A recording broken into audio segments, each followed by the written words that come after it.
Deyirlər enerji hər yerdədir. İşıqda, hərəkətdə, hətta imtahandan 5 dəqiqə qalmış oxumağa çalışan tələbənin özündə də. Amma bu enerjilər fərqlidir. Bəziləri cərəyandan ötürülür, bəziləri isə motivasiya ilə.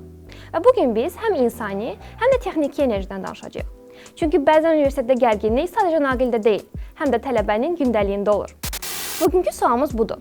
Enerji sadəcə fiziki anlayışıdır, yoxsa bəzən insanın içindəki bir mühərrikdir? Bumerang başladı. Suallar atılır, cavablar qayıdır. Bəzən cərəyanla, bəzən isə təcrübə ilə.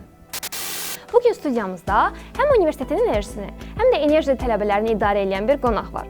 O, ABNUS-un Energetika Fakültəsinin dekanı, texnika elmləri namizədi, dosent Aydın Əliyevdir. Xoş gəlmisiniz Aydın müəllim. Təşəkkür edirəm, çox sağ olun. Bəzən tələbələr deyir ki, bugün məndə enerji yoxdur. Bəs bu elmi dildə sistemdə gərginliyin düşməsi deməkdir?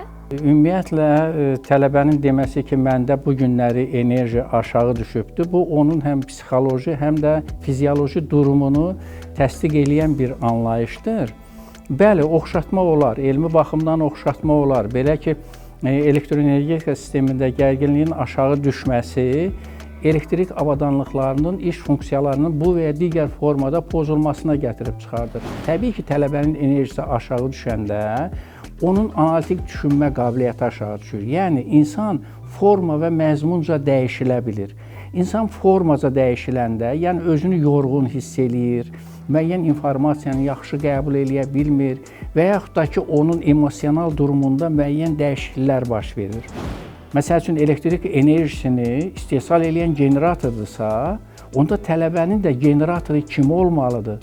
Tələbənin generatoru onun düşdüyü mühit olmalıdır, onun müəllimi olmalıdır, dostu olmalıdır və s. Və onlarla bir xoş söz eşitmək, onlarla danışmaq və yaxud da müəllimin hardasa bu fənni anlaşıqlı bir şəkildə tələbəyə izah etməsi onun motivasiyasını artırmaq deməkdir və o tələbəyə müəyyən qədər də dəyər verməkdir. Enerji deyəndə bəzilərinin ağlına işıq pulu gəlir. Amma sizcə enerji hər sahədə varmı? Həyatın elə bir sahəsi yoxdur ki, orada enerji olmasın. Ümumiyyətlə, həyatın özü enerjidir. İnsan özü də enerjidən ibarətdir. Müəllimlə tələbə arasında qarşılıqlı əlaqə elə olmalıdır ki, enerjinin ötürülməsi daha rahat başa gəlsin. Tələbə onu yaxşı qavraya bilsin. Bu baxımdan onda tələbədə yenə də bayaq qeyd elədiyim kimi o motivasiya əmələ gəlir, artır. Bilirsiniz, o enerjinin də artırılması, yenə deyirəm, onun müəyyən rejimləri idarə edə bilməsidir tələbənin. Yəni, həm tədris prosesində özünü aparması, onu qavraması, müəllim də tələbəyə, mən düşünürəm ki, ardıcıl formada elə tədrisi davamlı şəkildə aparması yox, arada hardasa müəyyən bir 5 dəqiqə fasilə verərək, müəyyən bir fikirlər irəli sürməlidir və onlara bir xoş nəyisə bir əhvalatı, amma elmi baxımdan danışmalıdır ki, tələbədə yenidən o boşalma prosesi baş versin. Çünki sübut edirlər ki, istənilən halda tələbə 15 dəqiqə ərzində mühazirəni yaxşı qavraya bilir. O 15 dəqiqədən sonra o müəyyən qədər 1-2 dəqiqə müəyyən o enerjinin boşalması yenidən onun beynində informasiyanın qəbul edilməsinə şərait yarada bilir. Siz illərlə elektrik sistemlərinin dayanıqlığını tədqiq etmisiniz. Bəs tələbə sisteminin dayanıqlığını necə ölçürsünüz?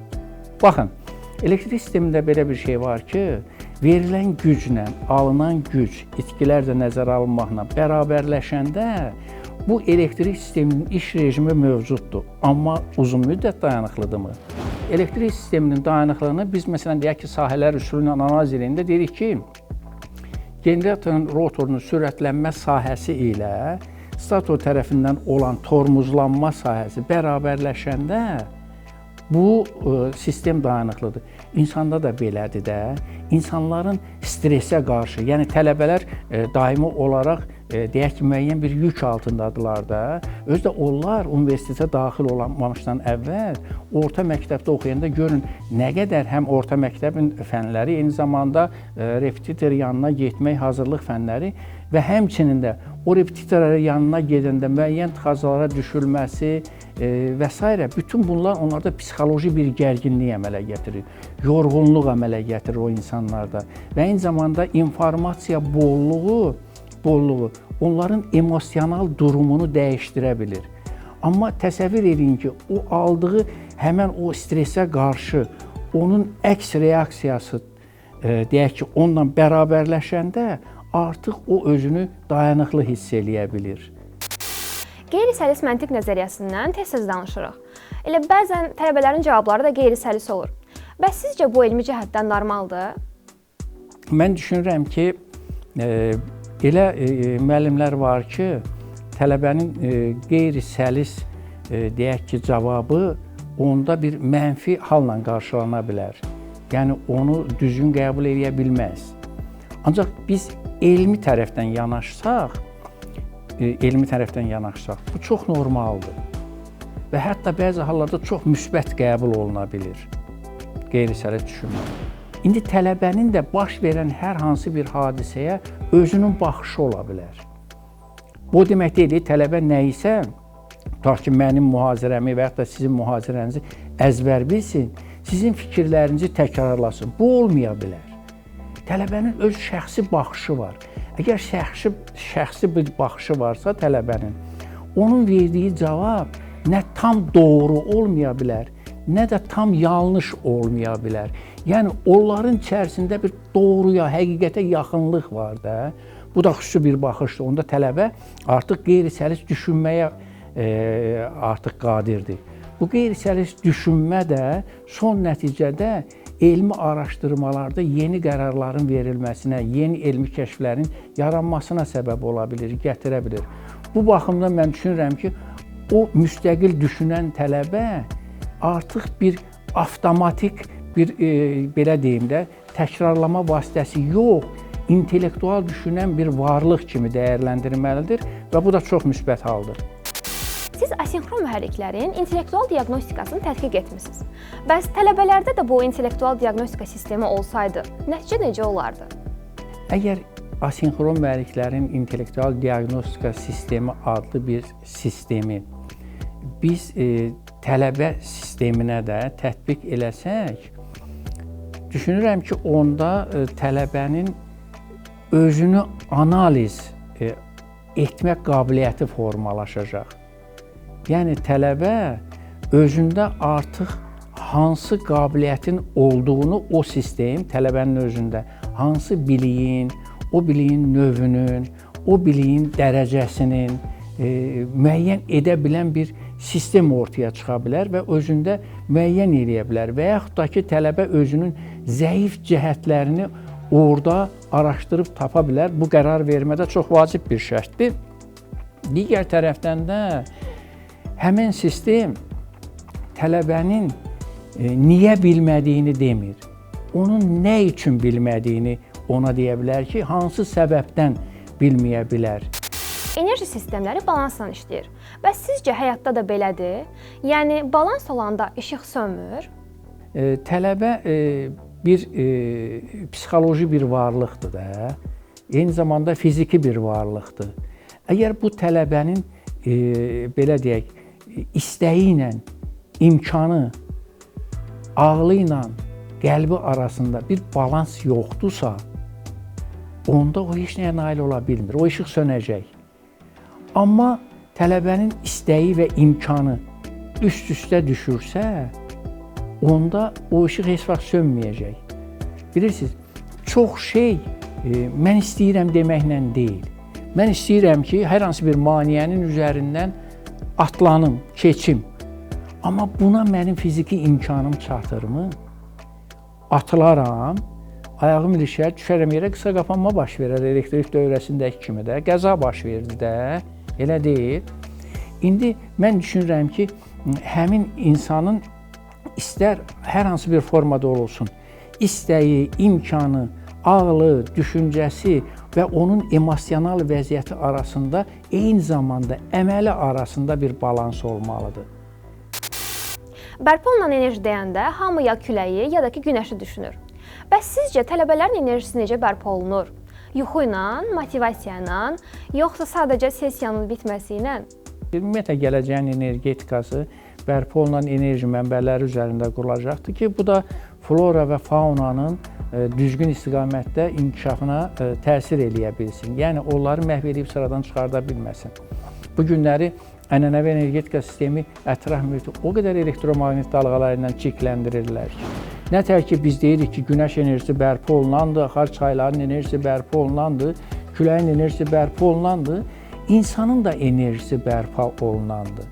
Bəs bunu yaxşı necə bərpa eləmək olar? Bunların içərisində birinci yuxu rejiminə riayət etmək lazımdır. Yuxu bir növ biz bir şeyə deyim də bir akkumulyatora bənzəyir. Yəni yuxuda insan enerjisi yenidən bərpa olunur və o orada toplanan bir sistem şəklində deyək ki, izah oluna bilir. İnsan yuxu rejiminə riayət etməlidir. İnsan hər hansı bir belə deyək, musiqini dinləməlidir. Dostlarla oturub söhbət eləməlidir. Yəni hər hansı bir yaxın dostu ilə bir qəhvə içib bir yaxşı söhbət eləyəndə onda həmin o enerji yenidən bərpa olunmağa başlayır və insan da öz bilik və bacarığını daha da inkişaf etdirib cəmiyyətə yararlı bir şəxsə çevrilə bilir. Burada müəllim, cəmiyyət və insan arasında müəyyən bir qarşılıqlı əlaqə var. Bu əlaqə gözlənməlidir. Bu baxımdan düşünürəm ki, tələbə həmin o istər yuxu rejiminə, istər özünün mənəvi rahatlıq rejiminə riayət eləsə daha yaxşı olar. Texniki sahələrdə dəqiqlik vacibdir. Amma bəzən elə tələbələr olur ki, yanlış bağlantılarla işığı yandıra bilirlər. Bəs sizcə bu texniki problemdir, səhvdir, yoxsa innovasiya potensialıdır? Düşünürəm ki, bu innovativ potensialdır. Bilirsiniz, texniki sahədə dəqiqlik əsas prinsiplərdən biridir. Yəni, texniki sahə dəqiq sahədir, dəqiq elmlər orada var və orada mütləq dəqiqlik olmalıdır. Amma əgər hər hansı bir tələbəmiz səhv bağlantı ilə o işığı yandıra bilirsə, onda onun, belə deyim də, yanaşma tərzi, yaradıcılıq qabiliyyəti daha yüksəkdir. Düşünürəm ki, o səhv deyil. Amma o bütün elmi yeniliklər, bütün təcrübi yeniliklər səhvlərdən doğan bir nəticədir. Səhv olmasa, yeni bir nəticə əldə oluna bilməz. Yəni, o səhvin, deyək ki, müqabilində təkmilləşmə aparıla bilməz. Deməli, səhv olmalıdır ki, biz onu yenidən təkmilləşdirək. Bu baxımdan o heç bir səhv deyil. O tələbənin yeni yanaşma tərzidir. Baş verən prosesə yeni yanaşma tərzidir. Çox gözəldir. Gələcəyin mühəndisi sizcə nəyi daha yaxşı bacarmalıdır? Texniki bilikləri, yoxsa enerjisini necə düzgün idarə eləməyi? Texniki bilik vacibdir. Yəni, mühəndislik sahəsində texniki bilik lazımdır. Amma texniki bilik, bayaq da qeyd etdiyim kimi, bir alətdir. Bir alətdir texniki bilik. Amma axı bu mühəndis gələcəkdə müəyyən bir kollektivdə işləməlidir. O kollektivi idarə etmək qabiliyyətinə malik olmalıdır. Öz emosional hisslərini boğmağa çalışmalıdır. Və yaxud da ki, gərgin bir vaxtlarında, belə deyək, düşünülmüş bir qərar verməyi bacarmalıdır. Bu baxımdan həm texniki biliyin olması və həm də insanın özünün idarə etmə sisteminin formalaşması bu çox lazımdır. Bilirsiniz, mənəvi zənginlik olmalıdır da. Mənəvi zənginlik yoxdursa, heç o texniki biliyin də xeyri gəlməz. İnsanda mənəvi zənginlik olmalıdır. Əgər universitet bir enerji sistemi kimidirsə, onun transformatoru kimdir? Müəllim, tələbə, yoxsa ideyalar? Universitet, bəli, bir enerji mənbəyi ola bilər tələbə üçün. Amma nə universitet, nə müəllim ayrılıqda, nə tələbə transformator ola bilməz. Adi energetika sistemində transformator, belə deyək də, qısa anlaşılıqlı şəkildə deyim ki, gərginliyi tutaq ki, artırıb azaldır da, belə deyilmi? Yəni, onu tələb olunan bir səviyyəyə salır, tələbatçıya doğru ötürür. İndi burada transformatorun sistemdə birinci və ikinci tərəfi var. O birinci tərəfini mən müəllimə bənzədirəm. İkinci tərəfini tələbiyə bənzədirəm. Amma burada üçüncü bir formada meydana çıxır ideyalar. Bu hardan yaranır, nətər yaranır? Baxın, müəllim ilkin bilik mənbəyi olaraq o biliyi öyrənən tərəfə ötürməlidir. Yəni onu tələb eləyən tərəfə. Burada tələbə yük rejimində oynayır. Yəni o enerjini qəbul eləyən. Transformatorda o enerji nəyin vasitəsilə ötürülür? Maqnit selinin vasitəsilə. İkinci tərəfdə deyək ki, gərginlik yaradır və o da yükə qoşulan kimi o fəaliyyətini yerinə yetirir də, düz deyil. Bəs burada nə yaranır? Tələbə bu biliyi təkcəzənə öz-özlüyündə ötürə bilmir. Yəni o tələbə ilə müəllim arasında bir qarşılıqlı əlaqə olmalıdır. O qarşılıqlı əlaqə olmasa, orada transformator əmələ gələ bilməz. Yəni enerjinin ötürülməsi prosesi baş verə bilməz. Bu baxımdan müəllim və tələbə birlikdə transformator ola bilər. Transformator rolunu oynaya bilər.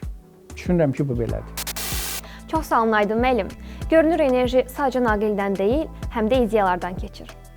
Deməli, tələbə aldığı informasiya ilə o arzu elədiyi məqsədə çatır. Onda artıq bu enerjini yandırmaq deməkdir. O məqsədə çatdısa, həmin enerjidən tam istifadə etməsi deməkdir. Mən belə düşünürəm. Bugün öyrəndik ki, enerji sadəcə texniki termin deyil, həm də həyat fəlsəfəsidir. İstər elektrik şöbəsi olsun, istər universitet şöbəsi. Əsas odur ki, əlaqə itməsin. Bugün də bumerang kimi suallara atdıq, cavabları qayıtdı. Bəzən gərginlik artdı, bəzən axın azaldı. Amma əsas odur ki, enerji heç vaxt itmədi. Görüşənə dək enerjili qalın. Başlayaq. Motivasiya. Bugün həm texniki, həm də insani enerji danışırıq. Bəli, elə bu bir fəlsəfi də anlayışdır. Yox, həqiqi çaşmıram, yoxsa nəsə? Mən başlanğıcda qəşəng kadrlarım olur həmişə. Ay yox, qüsur yoxdur axı, qüsur nətər olsun. Qardaş, gəl nəzarəti qoruyaq da. Mən ümumiyyətlə elektriki falan enerjini yaxşı bilirəm axı. Bu suallar soruşmağım çox qəribədir. Bu xəzinəni nətər deyim ki, səhvə yol verir, yola verə bilmirəm axı. Mən soruşmaram da bu sualı, çünki bilirəm cavabını. Motivasiya bir enerji mənbəyidir insanda. Deyirəm ki, mən deyiləm. Məndə mən varam. İmanda, əxlaqda mən bir insanam. Bütövdə yarımam, yarımın yarı, haqqın, ədalətin həmdəki yarı. Mən deyiləm. Məndə mən varam. Allah yaratdığı bir vücuddayam. Vücudun ağlıyam həm iradəsi, həm də ki mən onun tək xəzinəsi.